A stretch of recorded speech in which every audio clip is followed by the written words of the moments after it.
It happened. The courts granted approval to this massive NAR deal, the one we've been following now for, what is it, half a year now? But look, it's not over yet, even though they granted approval and they probably will sign it. The challenge is this. Over the last few days, you've been watching the verbiage that the Department of Justice has had. And we're going to go over it. Now, first, I want to just bring you up to speed. Yes, they did verbally approve it. I listened to the whole thing. It was it was somewhat drama-filled, which was kind of crazy. Here's Inman's article. I'm going to read to you really quick the section that I wanted to. Here we go. It says Judge Stephen Bough or Baugh, let me know what that pronunciation is, of the U.S. District Court of the Western District of Missouri gave the deal's final approval orally on Tuesday afternoon, which was today.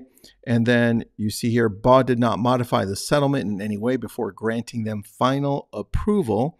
And then it says Baugh is expected to issue a formal written order soon, according to NAR. Now, we take a look at Housing Wire. This is Housing Wire's article from today. And let's read 3 sentences because these will go into how the Department of Justice what the Department of Justice is really concerned about and why they're not going to step away so easily. Here we go. The approval comes despite a last-minute filing from the Department of Justice, which we went over 2 days ago, in which the DOJ took issue with the settlement provision that requires buyers to sign a buyer-broker representation prior to touring a house. Yes, which we'll go over. Now, you go over here. It says the DOJ also noted in its filing that the approval of the settlement does not preclude any future enforcement actions by the United States and compliance with the proposed settlement or new NAR rules implementing that the settlement affords no defense to any such enforcement actions. So what does that mean? It means that, well, let's continue to read. Remember this? This is the statement of interest that we read a few days ago. There are 2 sections that I want to remind you about. This is the Department of Justice. Given that the United States takes no position on whether the proposed settlement satisfies Rule 23E, apart from one concern. What's that one concern, Department of Justice? Well, what's going on? Well, the proposed settlement includes a provision requiring buyers and their brokers enter written agreement before the buyers tour the home. That's our concern, they say. But they also give a solution. They say, hey, everyone. This provision itself raises independent concerns under the antitrust laws, which could be addressed in multiple ways. Here they are. You listening? They say, well, the parties could eliminate the provision. Like, just get rid of the buyer-broker agreement. Okay, that's one. And number 2, disclaim that the settlement creates any immunity or defense under the antitrust laws. Alternatively, the court could clarify that approval of the settlement affords no immunity or defense for the buyer's agreement provision. That's the solution. And they don't stop there because you go to the end of this, is only 5 pages. And by the way, it's in the description. You can grab this along with the articles so you can take a look at them and read them and subscribe while you're doing that. Here's where they end.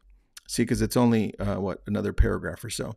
But here's where they end. And I want to remind you because these two sections right here, well, this and then the one I'm going to read, is really important. It says, in addition, the new provisions that require buyers and brokers to make written agreements before home tours may harm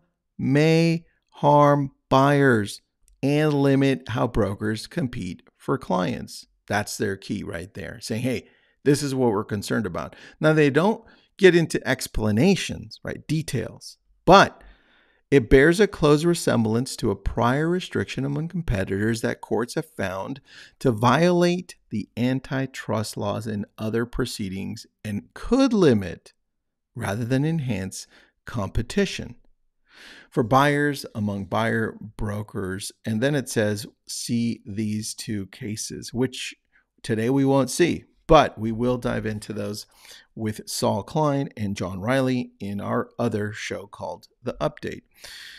That's important to note because you take a look at where they're at. They're saying, hey, this isn't over, especially if you listened to what went on today, right? And they were very adamant. They said, hey, look, this isn't what we wanted. In fact, it's kind of you kind of still didn't change the core component of this, like they said here. This buyer-broker agreement doesn't look good for the future. That means they're going to come after this somehow. So to me, it's not over. And if we look at really the details of the problem, let me pop this open for you because I have it. I summarized it in layman's terms here so that I could remember it better. And then you could take a look at this with me. It's a Google Doc I created. And here is what I wrote. I highlighted it I shaded it here. It says the DOJ says it's a problem, and here's where the problems lie. So these two sections, right? Barrier to market entry. The DOJ implies this creates an unnecessary barrier between buyers who want to view homes and their ability to freely choose and evaluate real estate services. Well, agents will say, well, that's not really the case because we're giving them an option to sign and they can go sign somewhere else. Okay, yeah, I kind of get that. But here's the bigger problem: consumer choice restriction. The Department of Justice is saying, hey, this forces consumers into formal agreements before they can even begin the basic process of viewing homes. And the Department of Justice says that needs to happen, right? We need to have more freedom for the consumer before they even get to signing anything. They actually would prefer a world where we're just showing property, and then when it's time to write up an offer, when we're close to that relationship, closer, then that buyer-broker agreement gets signed, right? And then lastly, limits the consumer's ability to test drive different brokers or services before committing, which I kind of reiterated there. But the point is, this isn't over. Even though they got a verbal and they will sign it, it's not over. So keep on paying attention to what's happening around there. And there are other lawsuits out there too. So the world that we're in, as far as real estate agents and brokers and teams and just everything, is changing rapidly. So please pay attention, tune in, subscribe. Not only do I present news to you, but I'm also bringing best practices, things that actually work for me, my team, my brokerage. Have an awesome day.